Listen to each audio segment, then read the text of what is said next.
everybody here, it's preaching to the choir. We all know how special it is, but to see it grow and have successes, to be not only special to us but special to all these people that we don't even know, is unbelievable. And ultimately, it comes down to the efforts that you started and you continue to put forth into the group. So, and because of all those things, and they're not little things. I mean, just not an hour or 2 hours ago, we sat talking about how unique of an organization this is, and how the people that come into it are all amazing, I think, in their own part. They're overachievers and long ball hitters in their own corners of society, and then having them come together and work together so well in an organization towards a common goal and reach that goal and then continue driving is impressive. And so thank you for your friendship, your mentorship, your guidance, everything. And I will turn the person over to whoever's next. Dan? There actually is a script somewhere in here. Yeah, I don't have a script, sorry. It's the second time today that I've had to just talk. Flip has a script. Now that's a unique situation.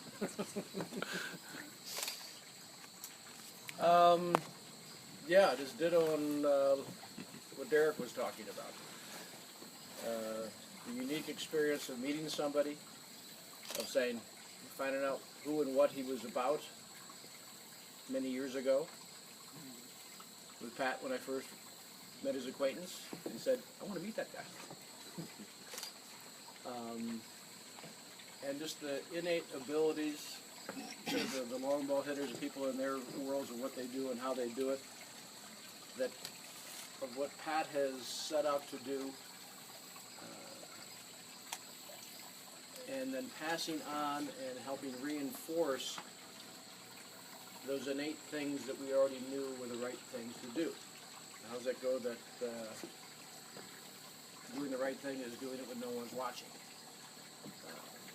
And that's what I think the group as a whole continues to symbolize, of doing the right thing. Don't need accolades, don't need too many pats on the back to keep pushing forward and doing things. It's just, it needs to be done, and let's go do it. Treasure the friendship that's evolved and developed with Pat, with the rest of the team. It's something that is a very close bond, and the team word is just, I guess, the epitome of what we all do enjoy doing, is having a close, intimate relationship with people that we share a common bond with.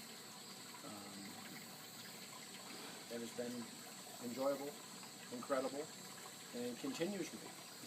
You know, in the evolution of it goes in a direction and picks up a lot of followers. You know, what we've now, I won't say cloned on, but have accumulated of this high school group of students that has also from that, you know, opening up a whole lot of other doors and avenues that we needed at this point in time in what we're doing, and how that whole thing we don't like to talk about of serendipity and coincidence happening at the right time and the right measure of, you know, college professors with their AUVs there in Palau for the last couple of years, working out of Pat Colin's shop, that we maybe heard about, but it was like, yeah. And this year it was like a full-on integration into them of that they couldn't get enough of us, of trying to help and trying to be a part of. And it's just, wow, a whole other level of growth and evolution that never thought about. And it's just continual that growth and accumulation of people and friends that is just spectacular and wonderful and very special. So thank you, Pat. Thank you. Don't let go of that. Reed, would you like to take the podium? Why not? Unaccustomed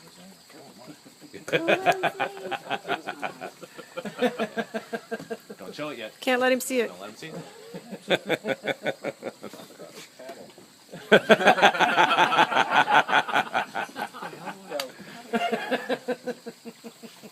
What they said.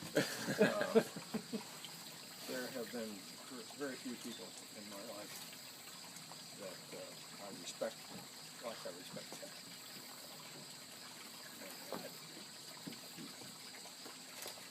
The guy who started the company that I spent 35 years with. Pat, that's maybe the top three. That's enough. I met Pat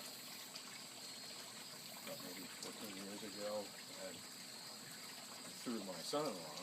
I was out visiting the daughter and son-in-law in Palo Alto, and Greg said, "There's this guy you got to meet." And he invited Pat over. And Pat came over, and we had a few beers and sat around the table. He walked in with a briefcase and a cardboard box full of books and maps and war crimes tribunal transcripts and photographs, and the passion that he had for this thing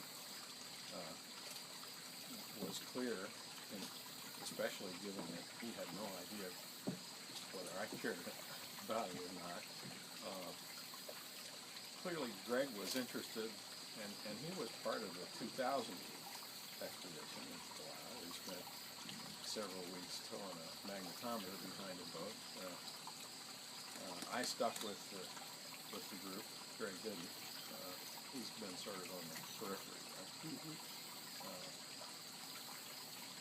But I don't think there's been any other pursuit in my life that has been as really deeply gratifying as my association with BentProp project. As I think Foot mentioned in